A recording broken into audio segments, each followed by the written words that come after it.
Bonjour, bienvenue. Dans la continuité des quelques vidéos sur l'attachement, je vais vous parler aujourd'hui des similitudes ou similarités d'un attachement anxieux et d'un attachement évitant. Alors, bien entendu, je dis un, mais vous adaptez à une si c'est une. En fait, dans la méthode Imago, on parle du fait qu'on va choisir une personne qui a des blessures qui sont au même stade de l'enfance que les nôtres, mais qui a mis un costume de survie inversé. Ça signifie que la personne s'est adaptée à la douleur d'une manière inverse à la mienne. Un qui se tait, qui apprend à intérioriser ses émotions, et l'autre qui montre beaucoup ses émotions. Un qui est très chaotique dans l'organisation de l'appartement, dans le rangement et tout ça, et l'autre qui est très très organisé, rangé. Un qui est souvent en retard, l'autre qui est souvent ponctuel. Un qui est très rationnel, l'autre qui est très intuitif. Une bonne partie de ça, en fait, se construit dans votre enfance. Et c'est dû en partie à comment vous vous êtes adapté à la douleur et aux besoins qui n'ont pas été nourris. Chaque enfant, dans son essence particulière, a des besoins, en fait, qui lui sont particuliers. Et en fait, quand ces besoins ne sont pas nourris par le parent, parce que le parent donne des responsabilités trop tôt à l'enfant, lui impose d'être le meilleur, ce genre de choses, l'enfant doit s'adapter d'une certaine manière pour survivre, pour se sentir bien et pour appartenir à la communauté, en fait, pour sentir l'amour. Et en fait, dans l'attachement anxieux et l'attachement évitant, on a des similarités. Et parmi ces choses qui sont en commun, en fait, on a une observation fine du monde, des autres, de ce que les autres pensent, veulent, disent, qui est accrue. Cette sensibilité, elle est accrue. Quand on a un environnement qui est insécurisant, qu'on vit comme insécurisant, eh bien, en tant qu'enfant, je vais prendre l'habitude d'observer tout le langage non verbal avec une finesse, une acuité qui est hors norme. J'observe le miroir non verbal de ce que les autres envoient et souvent je repère l'incohérence entre l'acte et la parole. J'observe les yeux, l'expression du visage, le ton de la voix, la rapidité des mouvements, la posture, avec une acuité qui est magistrale.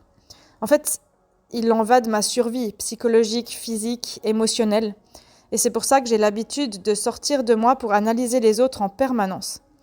Et du coup, en tant que jeune adulte ou adulte, que je sois une personnalité plutôt anxieuse ou plutôt évitante, j'ai gardé en fait ce mécanisme d'adaptation et du coup je vais avoir tendance à focaliser sur l'autre. Donc un évitant, ça donne une focalisation depuis l'interne. L'évitant va tout garder et tout juger de l'intérieur et lire avec son prisme et juger avec sévérité l'autre, mais va pas forcément dire, alors que l'anxieux va focaliser sur l'autre pour s'y adapter. Mais dans les deux cas, en fait, on sort de soi-même pour analyser l'autre et on n'est pas dans le « je ressens, j'ai besoin » dans un message clair. Tous les deux ont une suradaptation, une adaptation aussi que je vais appeler la pensée en méta. La pensée en méta, c'est cette capacité qu'ont certaines personnes, surtout les personnes blessées à l'attachement, 0-18 mois à peu près, cette capacité inouïe de se regarder faire soi-même et de regarder en fait, de s'analyser soi-même, par exemple, de se demander dans sa tête est-ce que ma blague elle a été drôle, est-ce que les gens ils ont rigolé, qu'est-ce que je dois faire là dans la conversation, qu'est-ce que je dois dire, et en fait ils sont tout le temps en train de s'analyser eux-mêmes. Sauf que un super empathe, un anxieux va aller s'analyser au niveau émotionnel, quelle est mon émotion, et l'évitant va plus s'analyser au niveau de qu'est-ce que je dis, mais je vais pas dire le bon mot, mais si je parle, ça va pas être dit de la bonne manière, ça va pas être compris de la bonne manière. Voilà, donc la pensée en méta, cette capacité en fait de se voir faire soi-même et du coup on n'est jamais vraiment incarné et on se pose tout le temps la question de ce qu'on doit faire ou dire et c'est infernal. Alors sachez que l'ancrage, ça se travaille. Il y a une bonne partie de ça qui est un super pouvoir et il y a une bonne partie qui est pourrie, ça nous pourrit la vie parce qu'on la savoure jamais réellement.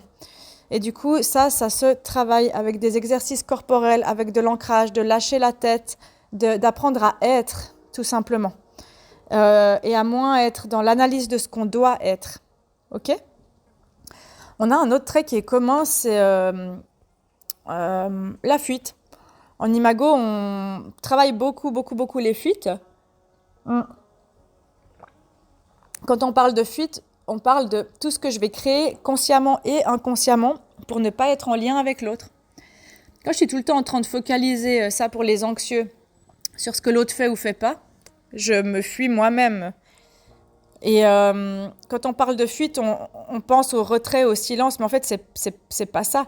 Le retrait et le silence de l'évitant, souvent il le fait parce qu'il croit qu'il protège la relation en faisant ça ou qu'il veut punir.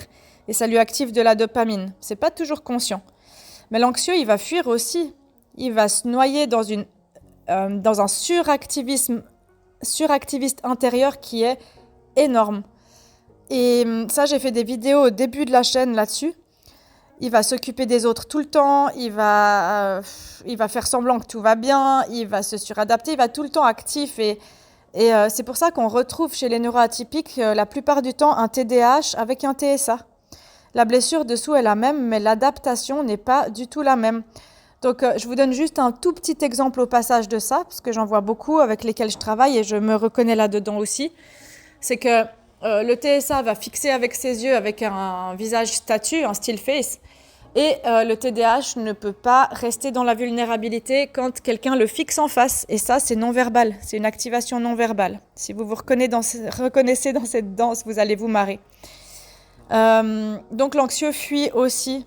Et la fuite, chez tous les deux, par divers biais, en fait, c'est juste un moyen de ne pas se confronter à sa propre souffrance, au fait qu'on ne sait pas exprimer nos besoins, qu'on a peur que l'autre les écoute si on les dit. Qu'on a peur que l'autre les écoute pas, plutôt. Et ça, c'est la même chose pour un anxieux ou pour un évitant. L'anxieux, il a peur que s'il se dévoile, l'évitant fuit. Et l'évitant, il a peur que s'il prend enfin la place et qu'il ose parler, il soit submergé sous un flot de paroles de l'autre et qu'il n'ait jamais sa place, en fait. Et tout ça, c'est pour fuir sa propre souffrance. Donc, il y a plein de manières de travailler les fuites. Moi, je le travaille en dialogue imago. Si vous souhaitez travailler vos fuites, c'est hyper intéressant. On a aussi un autre trait qui est la peur du conflit. En fait, qui est non seulement la peur du conflit, mais la peur de l'émotion de l'autre et la peur, en fait, de la réaction de l'autre. Et ça, c'est des psychoses. Ça veut dire qu'on imagine toujours le pire, que l'autre s'énerve. Et on a une grosse peur des représailles qui est cachée là-dessous. Et en fait, quand j'ai intégré que avoir le droit à la colère ou mes expressions, c'était dangereux parce que mon parent s'énervait, par exemple, ou je voyais mes deux parents s'engueuler, où je voyais mes parents fuir tout le temps le conflit et pas parler des choses réelles. Enfin, bref, dans mon enfance, quelque chose a fait que j'ai intégré ça. J'ai pas appris à gérer le conflit. J'ai pas appris que ça existait et surtout, je sais pas quoi faire de ce machin. Donc en fait, l'évitant, il va le prendre pour une attaque directe. L'émotion de l'autre ou le conflit ou le ton qui monte. Et l'anxieux, il le prend comme la fin du monde, quoi. Mon Dieu, l'autre va me quitter, il n'y a plus de lien, il y a un vide intersidéral. Dans les deux cas, un évitant, un anxieux vont tout faire pour éviter le conflit, l'émotion de l'autre, quitte à créer d'énormes malentendus et des incompréhensions magistrales. Voilà. Et en fait, tous les deux essayent de protéger la relation de manière inconsciente, mais ça foire. On en a un autre de trait qui n'est pas des moindres, c'est l'oubli total de soi, en fait. Moi, je vois souvent les évitants qui s'ouvrent en séance quand ils sont tout seuls. Et en fait, vous imaginez même pas l'énergie qu'ils mettent dans leur tête à analyser la relation et tout ce qu'ils font pas bien et qui se sentent pas assez à la hauteur pour l'autre et tout. Et en fait, ils le passent pas dans la matière. Donc l'autre personne, elle sent rien. Elle sent rien dans la matière. Elle sent pas de paroles, elle sent pas de petits mots doux sur le frigo. Elle sent pas d'élan d'amour, elle sent rien. Et elle pense que l'autre s'en fout complètement, alors qu'en fait, les évitants, Ils sont juste là à prendre soin dans la relation, mais dans leur tête, complètement dans l'éther de la pensée. Et ils s'oublient pour l'autre en restant des heures à réfléchir au truc, mais à pas passer à l'action. Et l'anxieux, c'est l'inverse. L'anxieux, il va raconter à tous ses potes 1 million de fois la même histoire pour essayer de trouver un sens, pour essayer de comprendre pourquoi. Il va s'oublier aussi. Donc chacun des deux a des adaptations en fait à l'autre, des suradaptations qui sont malsaines, qui sont vraiment pas saines pour soi, mais pas de la même manière. Et en fait, quand je fais ça, j'oublie mes vrais besoins, mon vrai besoin de lien, et je me coupe du lien, de la connexion. Je choisis la fuite plutôt que la connexion, et je me coupe de mes émotions. Je me perds dans une passion, dans les livres, dans le travail, dans le sport. Et au fond, c'est pas sain. Donc, il y a un oubli de soi qui est assez phénoménal aussi chez les deux. Voilà. Et puis, tous les deux partagent quelque chose qui est, on peut le nommer comme ça, c'est la peur de ne pas être digne d'amour, le sentiment de ne pas pouvoir être aimé, comme on est. C'est-à-dire que je souhaite être aimé tel que je suis par quelqu'un. Je souhaite profondément être choisi, compris tel que je suis. Et j'ai peur de ne pas être digne d'amour, d'être aimé. J'ai peur de ne pas être aimable. En fait, chacun des deux styles d'attachement, au fond, se croit indigne d'amour, soit à cause du rejet, de l'abandon. L'anxieux, il va craindre tout le temps d'être quitté. Et l'évitant, il a peur tout le temps d'être rejeté. Si on résume, c'est vraiment ça. L'anxieux, il vit tout trop fort à 200 000%, et l'évitant, il se sent complètement en dehors du monde, un peu dans l'éther, à flotter comme ça. Et pourtant, cette question intérieure, elle est similaire. C'est: est-ce que je suis assez pour être aimée ? Est-ce que j'ai un problème fondamental chez moi qui empêche ce bonheur et cette connexion ? Et en fait, tous les deux ont à travailler profondément cette connexion. D'apprendre à oser l'amour, à s'abandonner à l'amour. Regardez la vidéo sur l'abandon dans l'amour, elle est très très jolie. Ça va vous aider, ça va vous mettre du baume au cœur. Et en fait, tout ce qui aide, c'est de passer à l'action, des répétitions d'actions différentes, de changer les habitudes, jusqu'à un moment où, waouh, il y a quelque chose qui s'est passé. Et ça, c'est génial. Voilà. Donc moi, je suis une désorganisée profonde en rémission, donc je connais très très bien et l'évitant et l'anxieux, vous imaginez bien. J'ai compris mes propres mécanismes et vous pouvez faire de même. C'est-à-dire qu'on retombe dedans, mais à chaque fois qu'on est mort de trouille, on peut faire différemment à chaque fois et on peut choisir de se recentrer et d'essayer différemment. Et c'est pas un concours de souffrance. Vous souffrez, les anxieux, à regarder les vidéos pour que votre évitant change, mais votre évitant souffre aussi et c'est pas à vous de le sauver. La seule chose qui peut vraiment vraiment aider, c'est que vous utilisez un message clair, que le plus calme possible et que vous posiez clairement vos limites et que vous disiez non, en fait, stop, ça je veux plus parce que je me sens pas aimable. Et je pense que toi aussi, tu veux une connexion différente. Et si vous avez besoin en fait d'un accompagnement dans votre couple, moi je fais des séances en visio, j'ai des collègues en thérapie relationnelle imago qui font des séances en visio, n'hésitez pas. Moi j'adapte les tarifs aux Français parce que je sais qu'il y a beaucoup de Français sur ma chaîne. Je peux adapter aussi les tarifs aux Canadiens, c'est pas un souci. Mais demandez de l'aide. Plutôt que d'essayer de faire changer l'autre, venez travailler ça à deux. Parce que tous les deux ont des blessures. Toutes les deux ont des blessures et toutes les deux ont leurs bugs et leurs propres mécanismes de survie. Les anxieux, je le répéterai jamais assez, ont autant de travail sur eux pour arrêter de s'oublier que les évitants qui fuient. En fait, tout ça découle juste d'un énorme, monumental, gigantesque manque de sécurité initiale qui doit être réinitialisé, dont l'impact, en fait, il nous échappe parce qu'on est tellement en pilote automatique au quotidien. Donc, pour pallier à ça, c'est le message clair, c'est la compassion envers soi et envers l'autre, le non-jugement. Et ça fonctionne beaucoup, beaucoup mieux que les reproches du « tu fais ci, tu fais pas ça ». Moi, j'appelle ça le « tu qui tue ».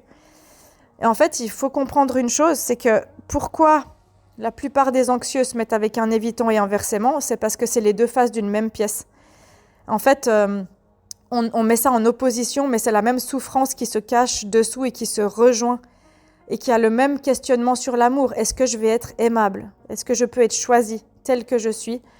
Et dès que j'ai grandi dans l'insécurité, dans des traumas, dans des ambiances répétées, J'ai surtout un énorme besoin de douceur, d'amour, de compassion, de lenteur et de prendre le temps pour apprivoiser l'amour et d'enlever le sentiment d'urgence qui veut qu'on règle tout de suite, mais c'est un choix à faire à deux. Donc ce qu'on peut faire, c'est dire à l'autre, est-ce que tu es là-dedans avec moi?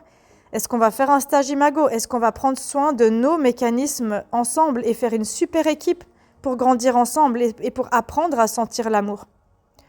Voilà. Donc en fait, on peut passer de l'inconscience à la conscience de soi, à la conscience du lien, de qu'est-ce que je mets dans ce lien, à un amour sain. Et c'est possible de travailler ça, c'est possible d'aller mieux, c'est possible de s'améliorer. Et moi, je vous le souhaite. Et on a des super outils pour vous aider, donc vraiment, n'hésitez pas. Voilà, n'hésitez pas. Et puis, écoutez les podcasts autres qui ne sont pas sur les styles d'attachement parce qu'il y a tellement de pépites à prendre, tellement de magie pour vous aider à appliquer au quotidien. Et voilà, donc je suis là pour ça. Et puis d'ailleurs, merci pour votre écoute. Et vous êtes de plus en plus nombreux en fait sur cette chaîne. Ça me fait plaisir. Ça améliore le monde et vos relations. Et du coup, si tous ces messages vous plaisent, vraiment, n'hésitez pas à partager, à en parler à vos proches. Ça peut les aider. Et moi, ça me soutient pour vous continuer en fait à vous faire tous ces messages. Ça me motive. Ça me motive aussi de voir que ça vous aide, ça plaît. Et puis, il y a beaucoup de vidéos que je vous donne qui sont complètement gratuites. Donc, ça soutient aussi mon travail et puis mes petites graines d'amour que je distribue dans le monde. Voilà. Et je travaille avec vous, je vous encourage. Et voilà, des bisous. Et merci pour votre écoute et à tout bientôt.